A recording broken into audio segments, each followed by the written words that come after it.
Hello and welcome back to Let's Play Pillars of Eternity with me, Dawn. Let's see what's through here.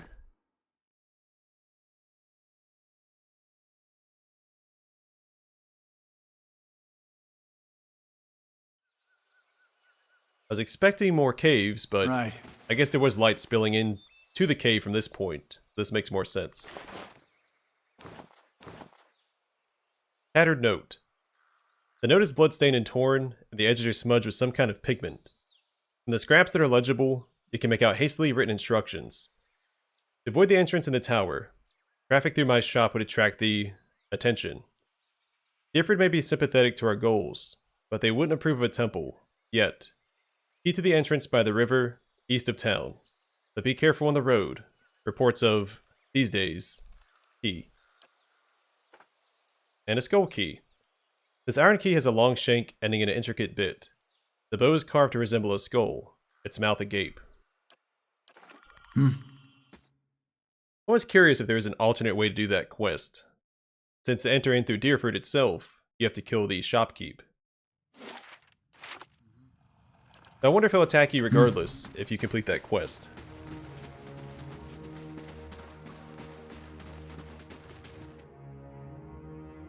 Or if the only way to trigger a fight with him is to enter his back room.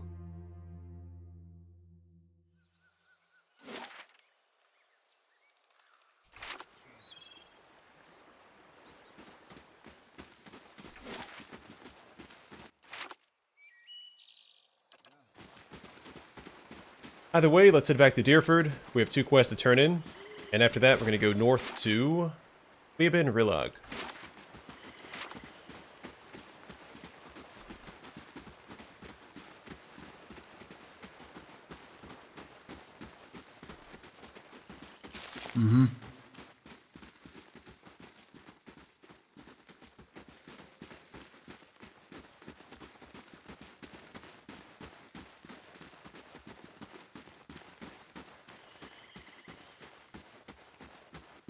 You must gather your party before venturing forth.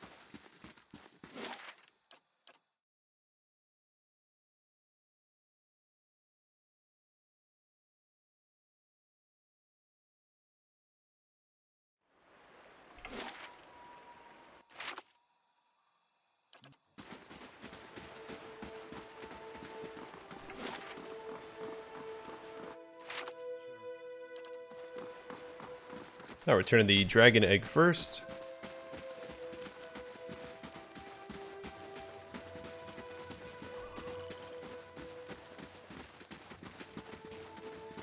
Welcome. You adjust one of her bandages. Anything else I can do for you? I've got some handy ointments if you're braving the roads anytime soon. I found the dragon egg. Ilia's feathered breasts. She claps her hands together, wincing at the pain. How do you manage that? I'm not much of a storyteller. A man of action, then. Fair enough. Amazing. Not a single crack. She runs her bandaged hand across the shell. She hefts the egg into the back of her wagon, rummages among her shelves. Here, take this.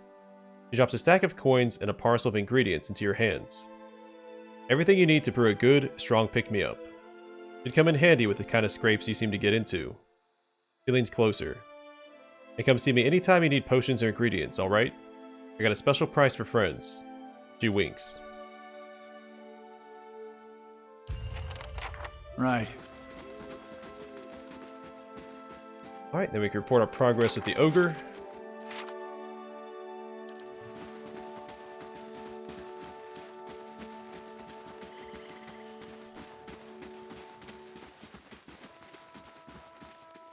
Well met, friend.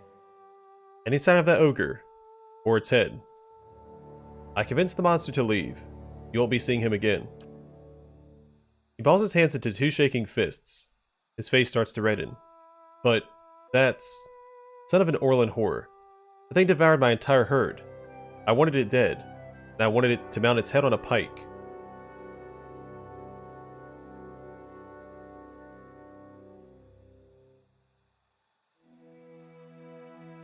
The ogre is no longer your problem, and that's what matters. Takes another long, deep breath. You're right. Here, take this for your troubles. I should look on the bright side. The ogre's gone. I can start rebuilding my herd. He crosses his arms and looks at his piglets. In another 6 months, these will be grown and ready to breed. Although, he takes one of the pigs and gives it a quick examination. This run's still looking too small. I don't expect to get any good litters out of it, and I'd just as soon not have it weaken the rest of my stock. Why don't you take it? Gives me one less mouth to feed, anyway. The piglet trots over to you, its pink snout wiggling.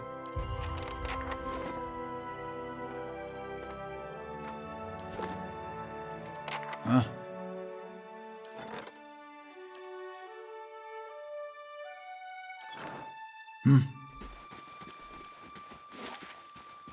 Alright, we'll go get some rest before we head north.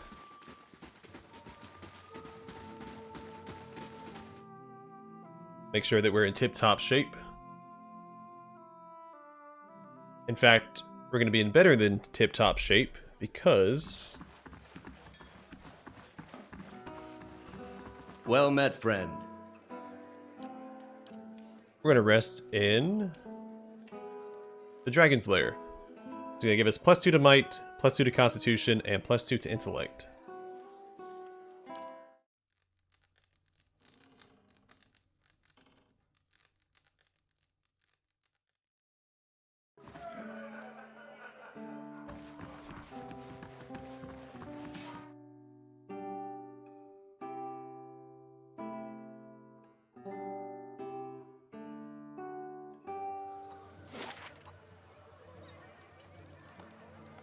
Right. Please, in Eder. And stand closer so I can grab your neck if you said what I think you did. That was Isilmir. She likes your feathers. Thanks, but I'm not interested, Isilmir. Okay, so we missed Aloth saying, right fetchin' feathers, lass.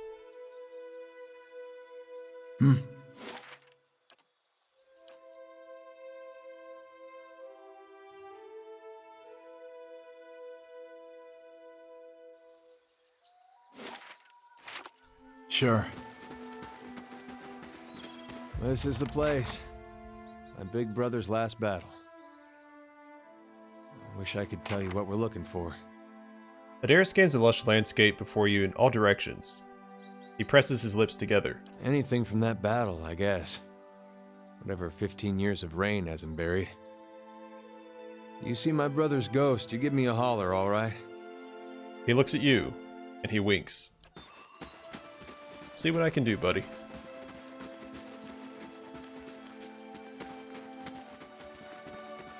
Steady does it. Too recent.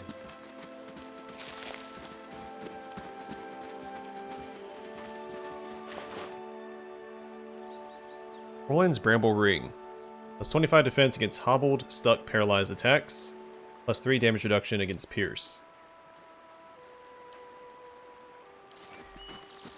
Slowly now.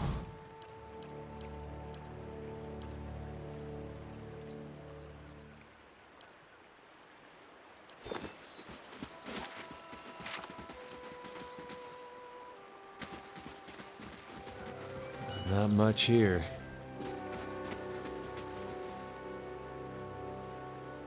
Sleafhoda.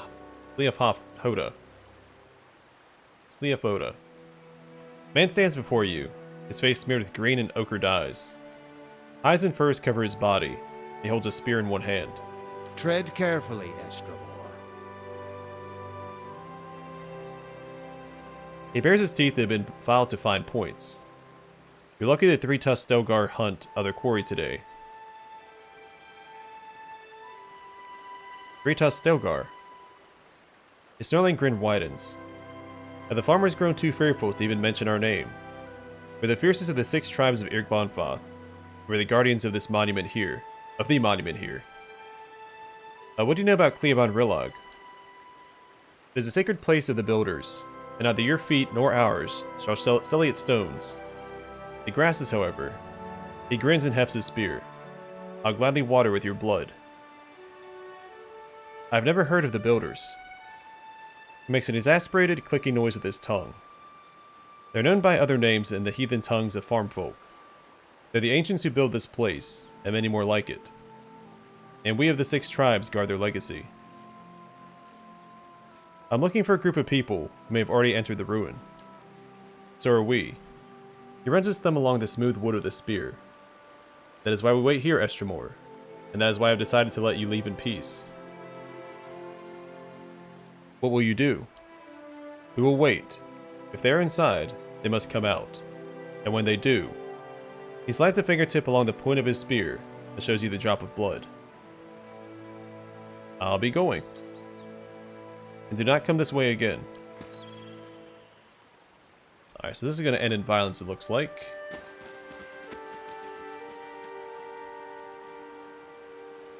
Time for words has ended, Estremor. Go.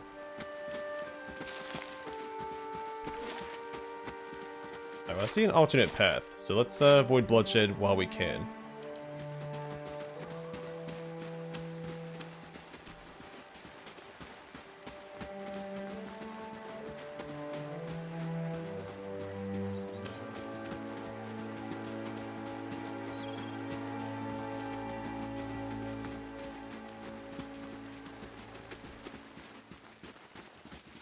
Nothing over here. I guess they cleaned up real good after the battle. This is embarrassing. Slowly now. I think I see... No. Never mind. Those face painters can't guard that place forever. These ruins are claimed, friend. On your way. No need to get riled, boys. We're just passing by. Look at his talisman, Pag. Eothasian. He indicates Eder. How about that? A godless sack of shit. We got a blazing corpse worshiper on our hands. Actually, they never found the body. Eder fumes. He opens his mouth to say something, then closes it. He quickly replaces his frown with a polite smile. Only reason for the legacy is because the Duke doesn't got the guts to see you all slaughtered. The gods want you dead. Me and Pag, though, we've done our part during the purges, didn't we, Pag? He grips his saber. Realizes the whole party, right? It's 6 versus 2. Seamstresses? Make your cracks now. Got no god or homeland to avenge you. By Magrin, this'll be short work. This has nothing to do with the gods. Just ignorance. Doesn't matter who it was for anyway. Country's better for the purges. Maybe we start a new purge right here. He readies his weapon. It's really not smart of you.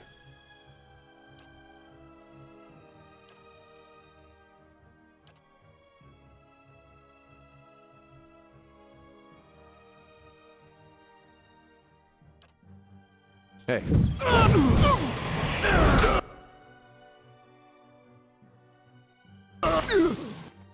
Yeah. Hey. They were right. That was short work. That is called a Reed-Searan standard piece. The tip of some metal object protrudes from a mound of watery river silt. With both hands, Eder begin digging in the mud until the object is dislodged. You close your hand around it and pull it from the wet earth. The object is a steel, semicircular frame, about the size of your fist. At even points around the semicircle, jagged points jut out like tongues of flame, the rays of a rising sun. At the sun's center is the carved silhouette of a vorless plant. I've seen these before. They top the standards of Raid Ceres. Or did when Weidman was alive. Well, it's something. Just not sure what it gets me. He takes it from you and looks it over, flipping it over and over in his hand. Show to grieving mother. Do you think you can help us? Look, I appreciate you taking the initiative. I don't think there's much chance that this nice stranger lady happens to be a cipher. The grieving mother looks at you. I'll do what I can, but I will need the skill of a watcher to aid my own. Identify the soul once I've found its traces. She turns to Eder, her hand outstretched. Eder hands her the steel sun. The motion is mechanical, unconscious. The grieving mother takes his son in one hand and yours in the other, and you can feel her presence in your mind, her thoughts bidding you to relax. Focus, she says, and the word reverberates as through an endless chasm. So here, even my companions can't see her for what she truly is. Interesting, you think I would tell them. You close your eyes and concentrate. The sun is bright in your mind's eye, warm with the pulse of collective experience, and noisy with the thoughts of the past, of battle, of faith, of home. You drift from voice to voice, thought to thought, Eder's soul a vibrant signature with which to locate his brother. One voice stands out amidst the din, brassy and earnest, a shade brighter than Eder's, unmistakably of the same construction. You have no image of its owner, but his journey is imprinted within the points and curves of the steel sun, and in your mind it opens before you as a path stretching both southward to Gilded Vale and northward over the uneven terrain that joins the Deerwood to Recapture. You trace the path back to its origin, far back as you can find, gliding over plains and hillsides, to a one-room home in Gilded Vale with a thatched roof and a dirt floor. The path is faint here, its distance and time rendering images blurry and details scarce. From Gilded Vale it follows a road toward Madmer Bridge, reaching the gates of Defiance Bay before diverting abruptly, cutting northward in a beeline for Recapture. The path leads to a Recapture city, regal and austere in the Eder imperial style. It winds through streets and climbs a grand set of stairs into a stately building, passing through pointed archways into what appears to be a throne room. Upon the throne sits a man whose head is pure, blinding light. As its gaze turns to you, the light drowns out all else. Its voice carries the force of thunder, but its words are impossible to make out in the imprint. Echoes of echoes. The voice and light fade, and the path bends backward, carrying you along to a barracks, then back southward, marching into Deerwood and skirmishing along the way. Upon one battlefield the imprint is vivid. You see a Recapture standard topped with a steel sun, clutched in the hands of a fallen soldier. You see a young man in Recapture armor, with Eder's straw-colored hair race toward the standard and lift it. The path you've been following clear to see beneath his feet, and as his hand brushes the steel tip, you can hear his thoughts racing in a blur, and they are of his god and his country, and a brother he hopes is far away from this place. In an instant, the thoughts are gone as well as the man, and the standard is passed to another soldier. You pick the path up again, as it meanders south, and disintegrates in the shadow of Cliaban Rilag. You open your eyes. Anything? Looked like you were working real hard there. Your brother got as far as Defiance Bay, before turning to Recapture instead. He met Widewind there. Then he enlisted. What'd he talk about with Widewind? Eder's eyes widen.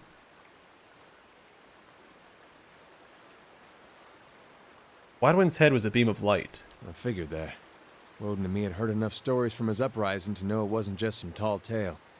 Doesn't mean he was Aethys. It could have been some wizard's trick. It's what they talked about that's important. What'd they say? I don't know. That's not funny. Come on. That metal sun, my brother touched it. You saw where he went. Now what'd he talk about with Widewind? Why'd my brother fight for Recapture? Eder frowns. I really don't know. I guess that's it. Eder's mouth hangs open and his eyes glaze. His forehead creases between his eyebrows. He rakes his teeth over his lower lip. His voice is barely a whisper. We'll find some other way to know why he did what he did. I don't think we will. What would we do? Look for more war relics? We were lucky to find this one. Soldiers that fought with him are long dead. The battle was a massacre. Whatever Aethys knows, he's not talking to anyone. A new look has come over Eder, lifeless and dull as ash. We don't have to wait around anymore. I got what I needed. If only there were words to fill such emptiness. Better yet, remove his doubt, his questions. I regret that my answers have only deepened his pain. Yeah.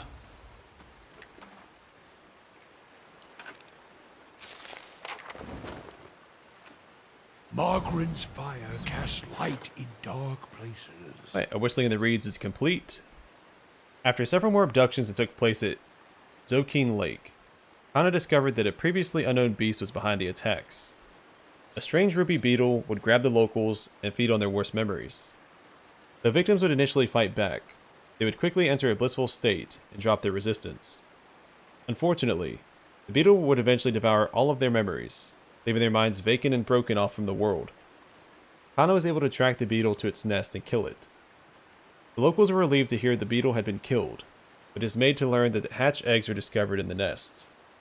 As a parting gift, a philosopher from Zokeen Monastery created a wand for Kana from one of the beautiful red reeds that grows along the lake. Red Reed Wand.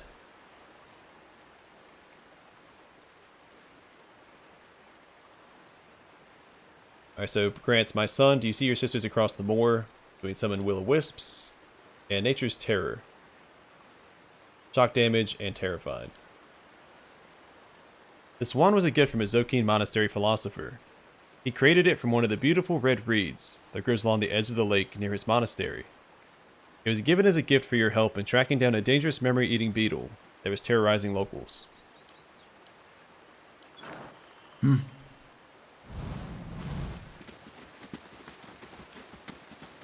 Nice and quiet. A broken bridge lies before you. Most of it appears to have crumbled into the river centuries ago, leaving two jagged ledges on either side of the water. You see a yawning passage into the mountain on the other side. You might be able to jump across the gap. Alright, jump to the other side. Aloth misjudges the gap and barely makes it across, spraining a wrist in the process. Alright, he doesn't need deflection anyway. He is a backliner. In we go.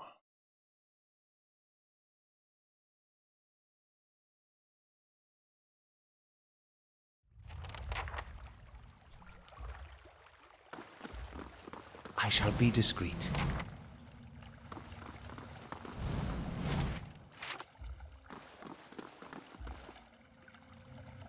Slowly now.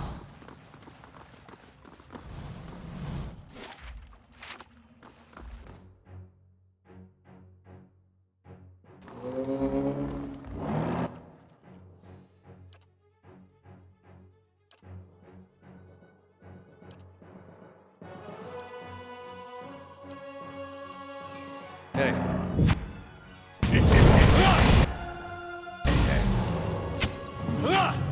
Let's go!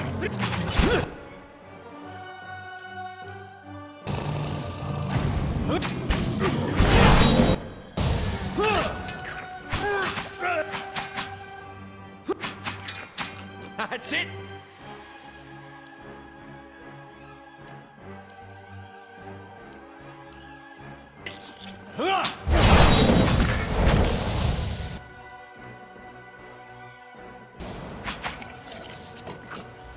Sure.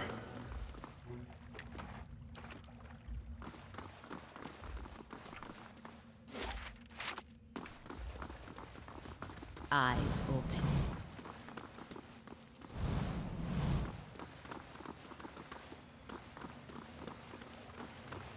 And what does the flame reveal?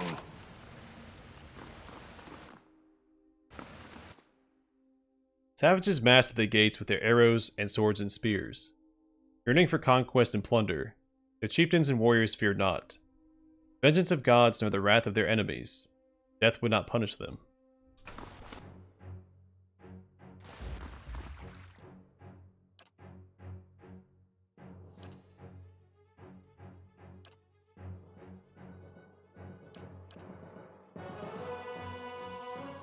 Hey. Stunde crossen lago basso.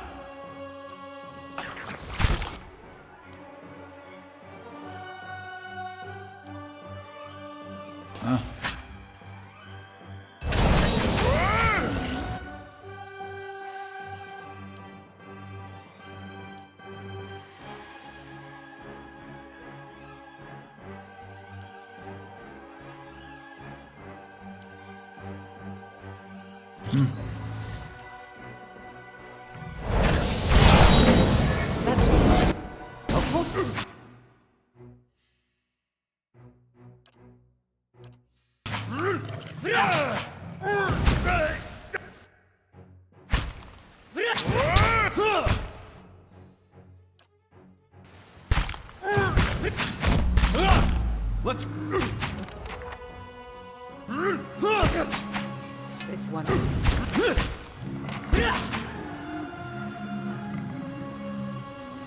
Sure.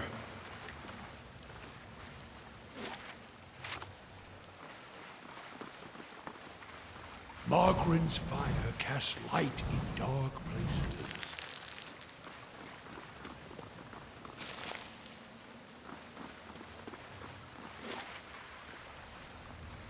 Oh, this is only level 1.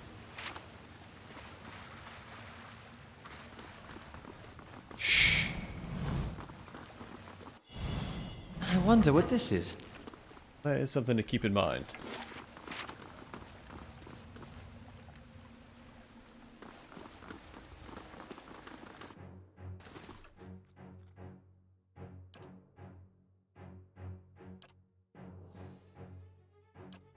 Do something like this, I think.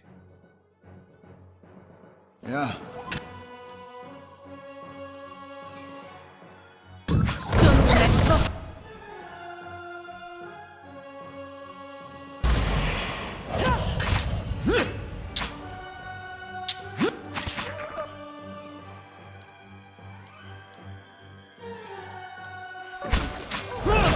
That's it!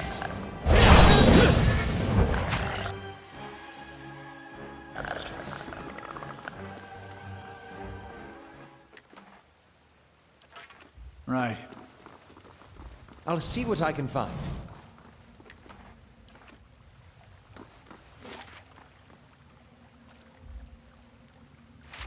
I was hoping taking this left path back here would be a dead end, but looks like I might connect to the right path anyway.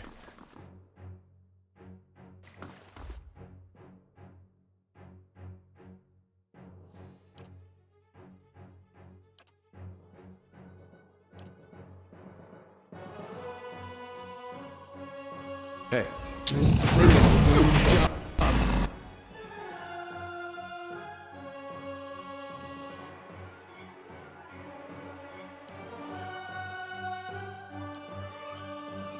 How may I help?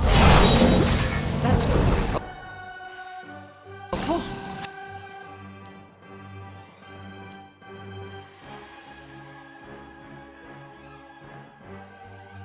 I'm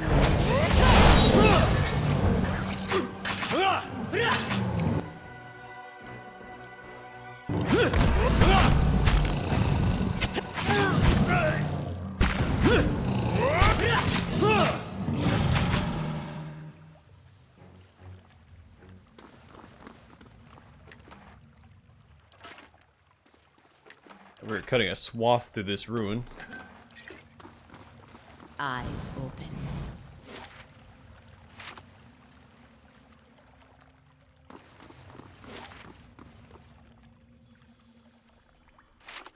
We cut back through the middle first.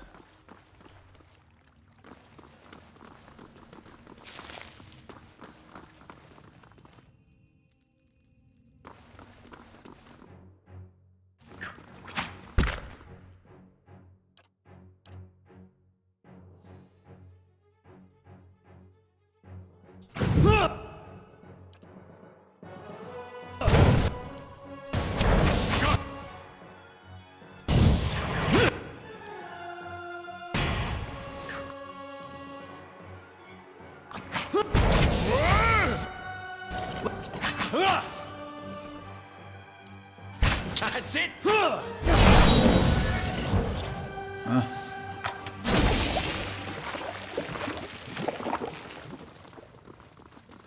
Okay, there are traps. I even thought about it as I entered this little passage here.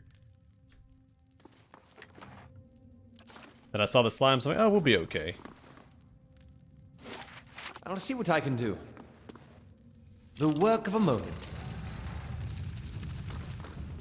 Margaren's fire casts light in dark places.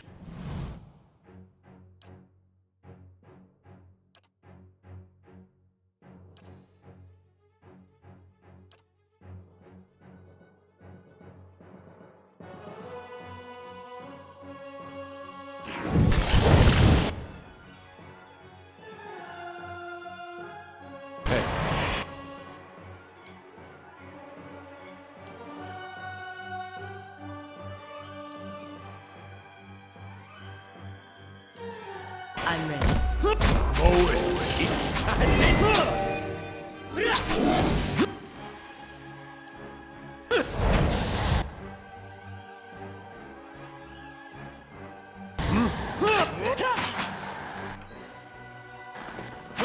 That's it! Oh, I thought those guys were going to put up more of a fight. It's because last time we fought them in Defiance Bay, they were a little stronger because we were a little weaker. Hungering always for nations and gold, they were ruthless and fearless. Eyes open.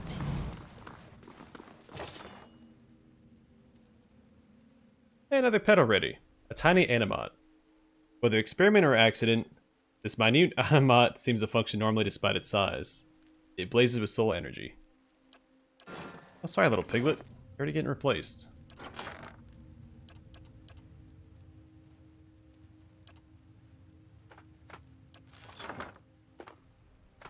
Let's read this description. This young piggy is roughly the size of a small dog. Half trots, half runs at your side, in an effort to keep pace and snorts appreciatively when its flanks are scratched. Aw, well, I feel bad replacing it now. I feel like some of these other ones I haven't read yet either.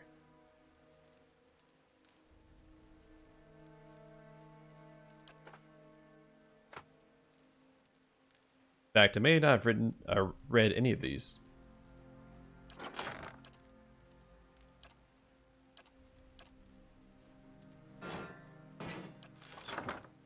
Then Sura's supper plate. His retaliation, so when he's hit, I guess retaliates with 6 to 10 pierce damage. Stolen from the table of Ogre Matron Sura by Farron Dolka after he infiltrated her compound to assassinate her. Sura's supper plate became the assassin's running joke. In the moment of his triumph, Farron pulled the iron plate from under the matron's lifeless head, held it up like a shield. Thinking himself quite clever, he took the plate and several of Sura's eating utensils to a local blacksmith, had a shield fashioned from them. The sharp blades protruding from the front of the shield proved an excellent deterrent against foes at close range, and Farron took to wielding it regularly, so he lost his shield, his arm, and his life to Sura's daughter.